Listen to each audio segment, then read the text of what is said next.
Hello दोस्तों, स्वागत है आपका एक बार फिर से आपके अपने यूट्यूब चैनल डीपीज हिस्ट्री में। तो हम जैसा कि चल रहा था हमारा chapter number first class 12th का बायोलॉजी का, जिसका नाम था क्या, रिप्रोडक्शन इन ऑर्गेनिज्म।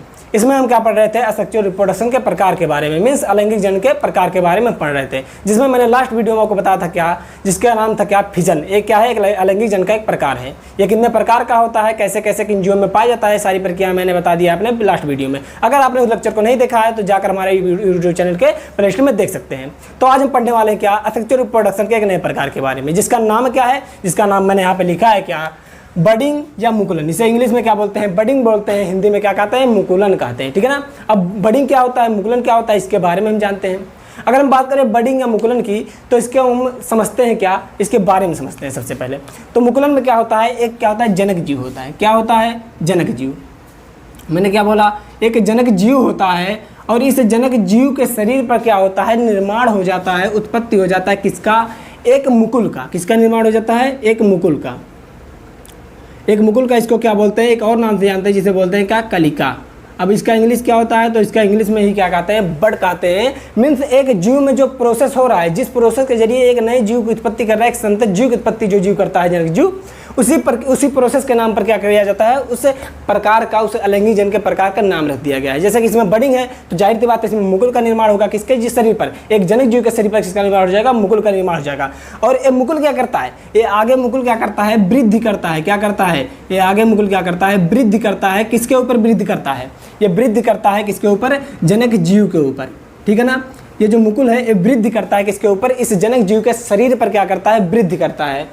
और वृद्धि करने के बाद क्या होता है, ये अलग हो जाता है। कहाँ से अलग हो जाता है, जनक जीव के शरीर से क्या होता है, ये मुकुल जो है वृद्धि करने के बाद क्या होता है, अलग हो जाता है। और अलग होकर के अंत में क्या कर देता है, निर्माण कर देता है किसका, किसका निर्माण कर देता है, सोचिए, एक नए जीव का। किसका, एक नए जीव का निर्माण कर देता है। और इस जीव को क्या बोलते हैं हम लोग, संतति बोलते हैं, ऑफस्प्रिंग बोलते हैं। ठीक है ना।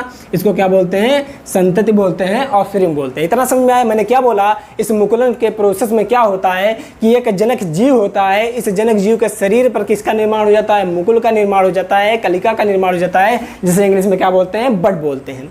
अब इस मुकुल और कलिका के निर्माण होने के बाद इसके शरीर पर क्या होता है, ये वृद्धि करता है। कौन वृद्धि करता है, कलिका या मुकुल क्या करता है, वृद्धि करता है। और वृद्धि करने के बाद क्या होता है, एक अनुकूल परिस्थिति पाने के बाद क्या होता है, ये जनक जीव के शरीर से अलग होकर के एक नए जीव की निर्माण करता है, एक नए जीव की उत्पत्ति करता है, जिसको हम क्या बोलते हैं, जिसको हम संतति बोलते हैं। जिसको क्या बोलते हैं, हम संतति बोलते हैं। आपने क्या होगा, एनसीईआरटी में एक फिगर देखा होगा, बहुत ही फेमस फिगर है, आप इसके बारे में जानते भी होंगे क्या, कि इस प्रकार से आपने कुछ फिगर देखा होगा एनसीईआरटी में। देखा या नहीं देखा है, आपने इस फिगर के बारे में एनसीईआरटी में देखा है। ठीक है ना। इसमें क्या होता है, एक जीव है, ठीक है ना, ये इसका वैक्यूल है। ठीक है, कौन है, ये इसका वैक्यूल है जीव का, और ये इसका केंद्रक है। ठीक है ना। अब इस जीव के शरीर पर निर्माण होता है किसका, मैंने किसका बोला, एक मुकुल का निर्माण होगा, एक कलिका का निर्माण होगा। तो सोचिए किस तरह से होगा, कुछ इस तरीके से क्या होगा, इस जनक जीव के शरीर पर किसका निर्माण हो जाएगा, कलिका का निर्माण हो जाएगा। यानी कि इसका जो न्यूक्लियस है वो दो समान भागों में समान रूप से क्या होगा, बट जाएगा। ठीक है ना। क्या हो जाएगा, इसका न्यूक्लियस जो है दो समान भागों में बट जाएगा। अब देखिए, अब धीरे धीरे क्या होगा, ये वृद्धि करेगा। कौन, ये जो मुकुल है, ये जो कलिका है, ये क्या करेगा, वृद्धि करेगा। और वृद्धि करते कब तक करता रहेगा, जब तक कि ये उस अवस्था में नहीं आ जाता जब तक कि क्या, इस जनक जीव के शरीर से ये अलग नहीं हो जाए। यानी कि ये तब तक इस पर वृद्धि करता है जब तक कि वह अवस्था नहीं आ जाती कि वह इस जनक जीव के शरीर से अलग हो जाए। और अंत में क्या होता है, अंत में होता है क्या, कि ये जीव, यानी कि ये जो दो ऑर्गेनिज्म है, एक तो जनक है, और इस जनक के शरीर से क्या होता है, ये नया जो कलिका का निर्माण हुआ है, ये क्या होता है, अलग हो जाता है। और दो अलग अलग नए जीवों के रूप में क्या कर लेते हैं, वृद्धि कर लेते हैं। कौन वृद्धि कर लेते हैं, यही जो आपका संतति जीव बना है। तो मैंने क्या बताया कि आपने ये फिगर देखा होगा कहाँ पर, एनसीईआरटी में। ठीक है। ये किसका चित्र है, आप बताइए, किसका फिगर है, आपको नाम भी पता होगा किसका फिगर है, इसको किस नाम से जानते हैं, इसको किस नाम से जानते हैं, बताइए जरा। इसको हम बोलते हैं क्या, इसको हम बोलते हैं ईस्ट बोलते हैं।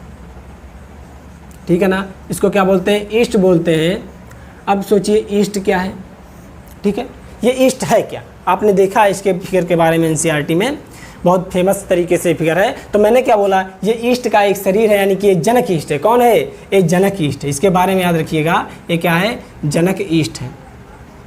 अब जैसा कि आपने प्रोसेस समझा था, इसमें एक जनक जीव होता है, तो जनक जीव की जगह पे क्या है, जनक ईस्ट है। इस जनक जीव के शरीर पर किसका निर्माण हो रहा है, कलिका का निर्माण हो रहा है या मुकुल का निर्माण हो रहा है। सोचिए इसमें कलिका या मुकुल कौन है, ये है इसकी कलिका या मुकुल। क्या है ये, कलिका है या मुकुल है, ठीक है। ये क्या है, मुकुल है, या इसको क्या बोलते हैं, कलिका बोलते हैं, इसको क्या बोलते हैं, बड बोलते हैं, ठीक है ना। अब देखिए इस कलिका या मुकुल के बाद क्या होता है, ये वृद्धि करने के बाद क्या करता है, यानी कि विकास होता है जब इसका, तो इसके बाद क्या होता है, इस जनक जीव के शरीर पर क्या करता है, वृद्धि करता है, वृद्धि कर रहा है। देखिए यहाँ पे दिख रहा है आपको क्या, ये वृद्धि कर रहा है, विकास कर रहा है, किसके ऊपर, अपने जनक जीव के शरीर पर क्या कर रहा है, ग्रोथ कर रहा है। अब अनुकूल परिस्थितियां पाने के बाद क्या होता है, ये अपने जनक जीव के शरीर से क्या होता है, अपने जनक जीव के शरीर से अलग हो जाएगा, और अलग होने के बाद अंत में क्या करेगा, एक नए जीव का निर्माण कर देगा। और इस नए जीव को हम क्या कहते हैं, इस नए जीव को हम बोलते हैं संतति। मीन्स यहाँ पे एक ईस्ट आपका यहाँ पे दिख रहा है, और ये अब तक का ईस्ट था, यानी कि जनक ईस्ट था, ठीक है ना। ये हो गया, आपको समझ में आया इतना। तो ये किसका फिगर था, ये ईस्ट का फिगर था। अब बात करते हैं ये ईस्ट है क्या, इसको, ये एक प्रकार का क्या है, एक कवक है। ईस्ट क्या है, एक कवक है, क्या है, एक फंजाई है, एक फंगस है, कवक, ठीक है ना। आपको ईस्ट के बारे में इतना पता चला। अब बात करते हैं ये ईस्ट कैसा है, ये ईस्ट आपका है क्या, एक कोशिकीय। इसको भी याद रखिएगा, ये ईस्ट क्या है, जो कवक है कैसा है, एक कोशिकीय है, एक यूनिसेलुलर ऑर्गेनिज्म है, क्या है, एक कोशिकीय जीव है।